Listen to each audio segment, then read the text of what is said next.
Viewers আসসালামু আলাইকুম। এই যে দেখেন, এটা একটা বিট। এটা খাইলে শরীরে রক্ত উৎপাদন হয়, কিডনি পরিষ্কার থাকে।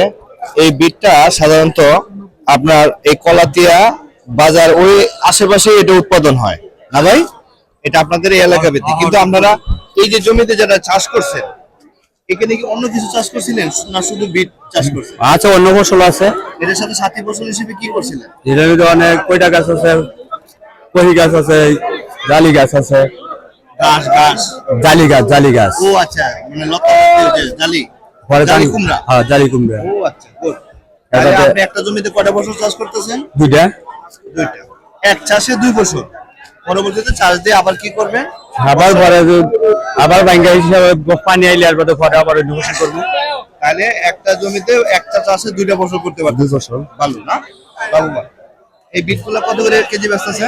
ওখানে বর্তমানে 40 টাকা কেজি। এটা 40 টাকা কেজি না? 40 টাকা কেজি যখন বেচেন তখন কি এই যে পাতাটা আলাদা করে দেন? হ্যাঁ, পাতার আলু থেকে। এখন এভাবে বাইন্ধা রাখছেন না?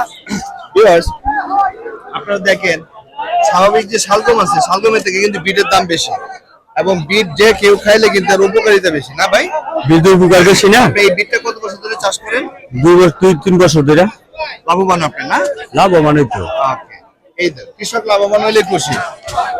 আমরা এই এই জিনিসগুলোই চাই, যে আপনি নরমাল মূলা বা শালগমে যে দাম পাইবেন, এই জায়গাটা যদি আপনি বিট চাষ করেন তাহলে অধিক মুনাফা লাভ করা যায়। হ্যাঁ, বিট খেতে খরচ বেশি না, এবার সব থেকে লাভ করার ইচ্ছা আছে। খরচ একই, লাভ বেশি। শালগম আর মূলার তুলনায় বিটে কি